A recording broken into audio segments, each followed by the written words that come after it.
I've always wondered why in movies and on TV a person's inner monologue has an echo. And why do electric toasters have a setting that burns your bread to the point where it looks like coal? Are there actually people who eat charcoaled toast? And why do rabbits never smile? What are they so annoyed about? And how am I going to start the next full English lesson? I know. I'll do a bit where I'm thinking about things in my mind. That'll be so awesome.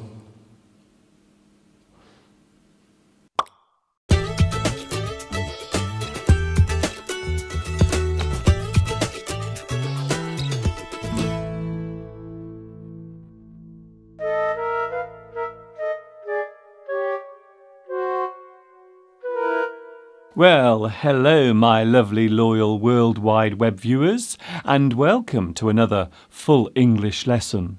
This is episode 13. Some people believe that the number 13 is unlucky. Some people really fear it. The fear is called triskaidekaphobia. The fear of numbers exists in many countries. For example, in China, the number 4 is seen as unlucky, as the Chinese word for it sounds like the word for death. But let's not dwell on that too much, because I must get on with today's full English lesson, which, by the way, is a hot one. Right? Now.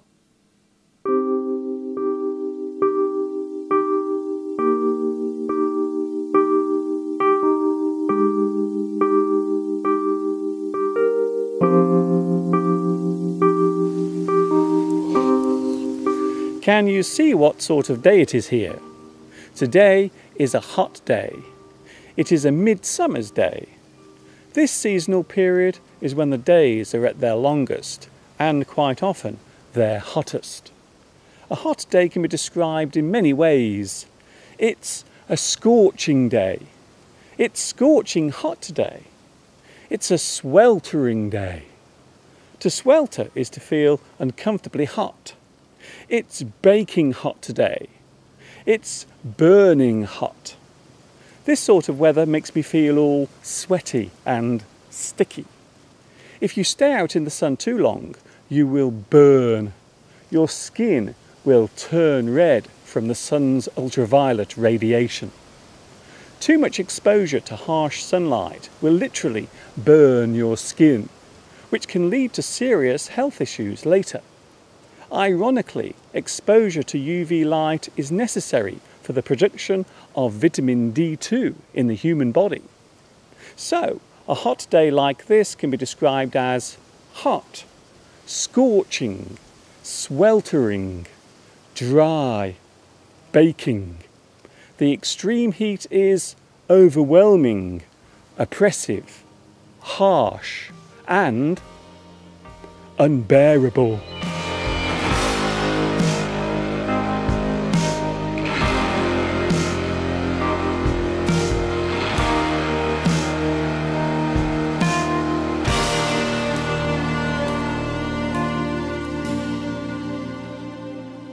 Oh my goodness, I'm so thirsty.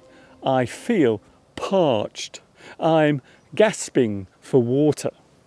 To refresh yourself by drinking something cold is to quench your thirst. Your thirst is the need, and the drink is what will satisfy that thirst. We can also use the word thirst to show the desire to do something or to obtain something beneficial. You can have a thirst for knowledge, a thirst for social interaction. We can also use the need for food, hunger, as an idiom for want and desire. I hunger for your soft embrace. I'm hungry for success. Both hunger and thirst are often feelings that need to be satisfied.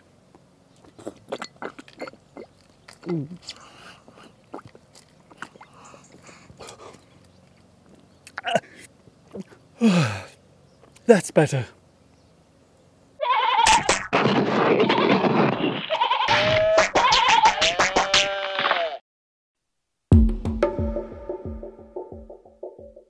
Can you see what I'm holding here? It's something sweet and very easy to make. This is meringue. Meringue is a type of sweet food made by mixing well-beaten egg whites and sugar together and then baking it until it becomes crisp on the outside.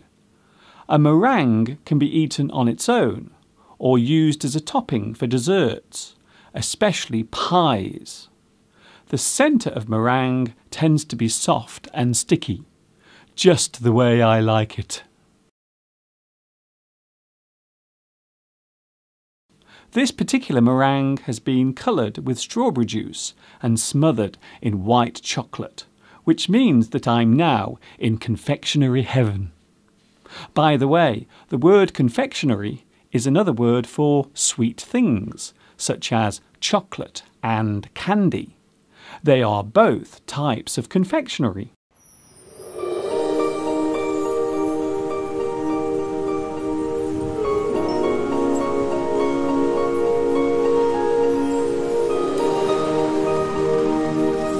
There can be no doubting just how hot it is today. It is so hard to escape the heat. By the way, the word heat can relate to other things besides temperature. We can use heat as an idiom for danger or trouble. Let's wait here until the heat has died down. To feel the heat means to be aware of possible dangers or an approaching situation that might cause you trouble. We can say that the heat is on, which means that a tough situation is happening. Then there is things are really heating up now. This means that there is tension and maybe a sense of excitement in the air. To be in hot water means to be in serious trouble. Then there is a heat, which is a round in a contest or competition. A part of a contest can be called a heat. Congratulations, Mr. Duncan, you are through to the next heat.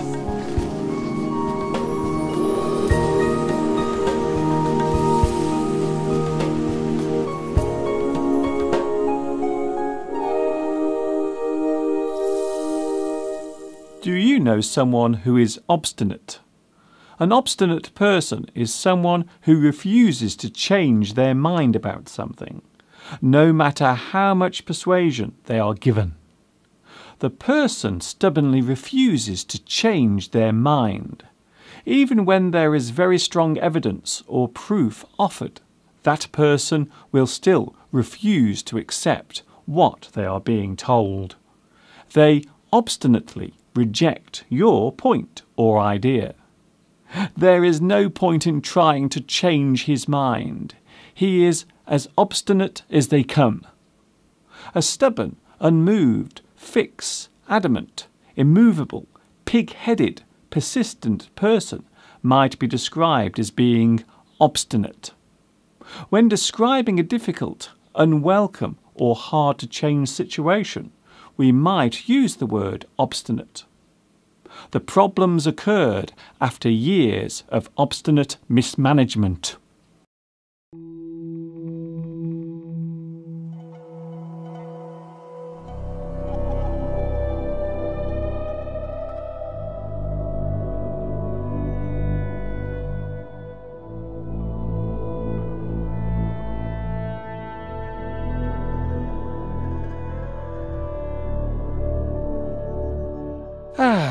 This is a much better place to be standing.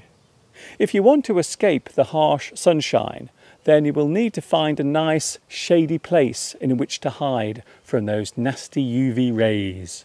You need to shade yourself from the sun whenever possible. A shady spot gives you relief from the sunshine and the heat. The word shady can also mean suspicious or untrustworthy. We can describe a person we don't trust as being shady. A shady character is a person who should not be trusted. A shady deal is an exchange or business deal that is being dishonestly carried out.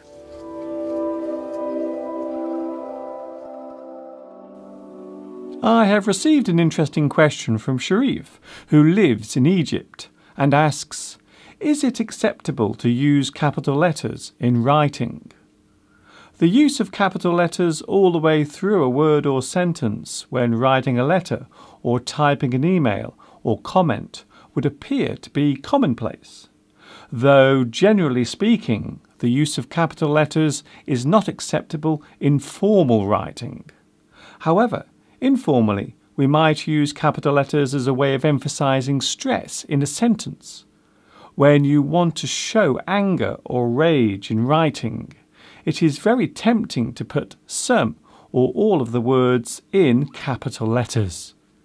If you want to draw attention to a word, you might put it in capital letters.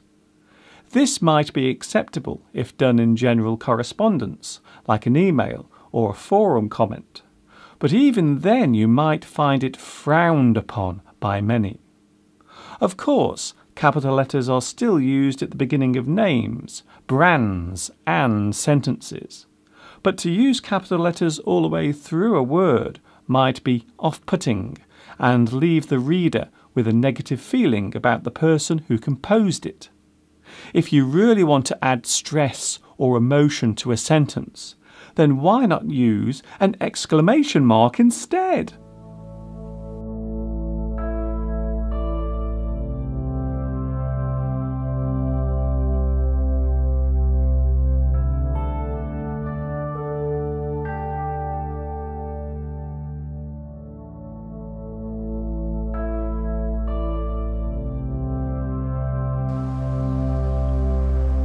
There are many ways to keep yourself cool on a hot day. A quick way of doing this is to use one of these. This is an electric fan. A set of blades rotate to produce a flow of refreshing air. Very nice when you need to feel cooler without making much effort. A fan can also be something you use to cool yourself off with by waving it whilst holding it in your hand. Any large flat object can be used as a fan, such as a piece of cardboard or a magazine, or even one of Mr. Duncan's old flip-flops. On second thoughts, I think I'll stick with the electric fan. It's much less effort.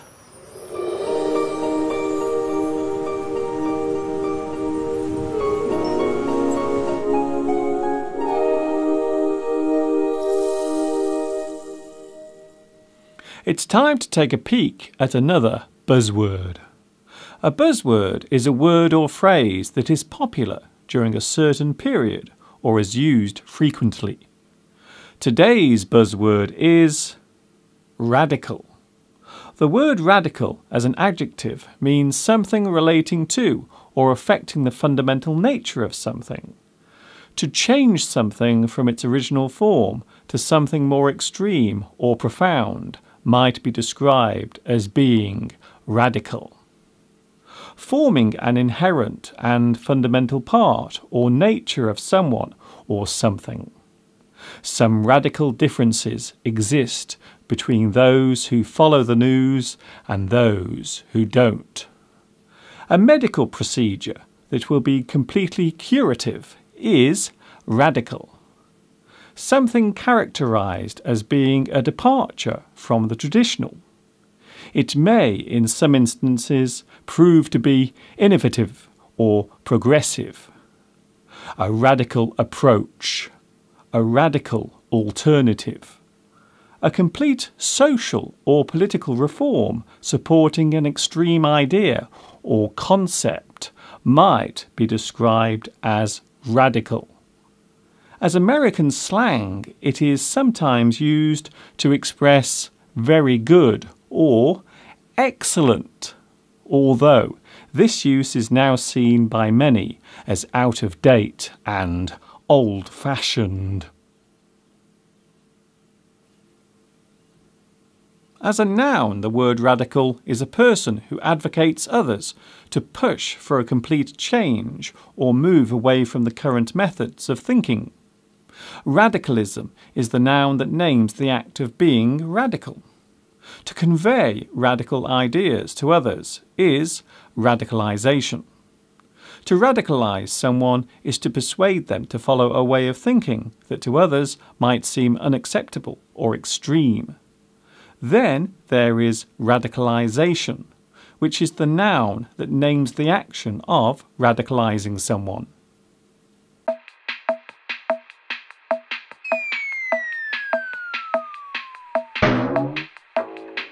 Black shoes and socks with shorts. Oh, what a fashion faux pas! They appear so odd together when looked at from afar. Shorts with black shoes and socks should never ever be seen. Even if you squint, the sight is still quite obscene. Black shoes and socks with shorts, please be off and make it quick, as those black shoes, socks with shorts are making me feel quite sick.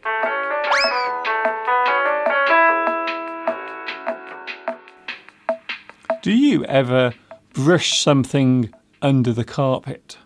No, I'm not talking about doing the housework. In this case, I'm talking about trying to forget something or to pretend that something does not exist. The idiom brush under the carpet means that you would rather forget that something bad, unpleasant, or difficult to deal with has occurred or will occur. You try to brush the bad thing under the carpet. You try to make it go away by consciously denying it. You want the thing to go away, so you try to brush it under the carpet. There is no point in you trying to brush this under the carpet. Let's just brush all this bad news under the carpet, shall we?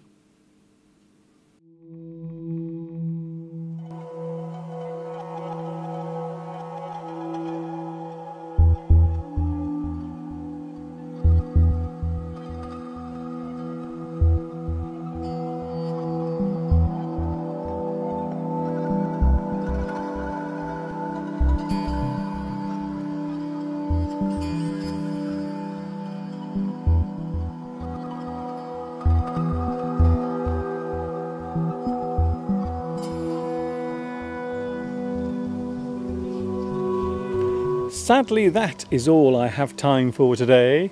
Yes, another full English lesson has come to an end. Don't worry though, because I will see you very soon for full English number 14. Yes, it's true.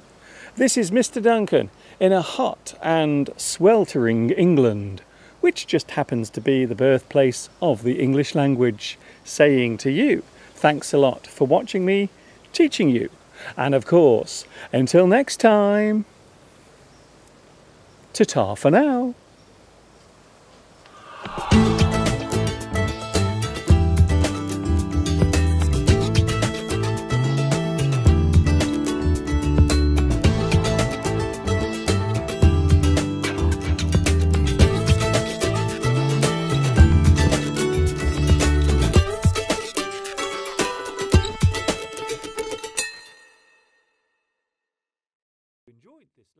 Why not check out my YouTube playlists featuring all of my English lessons?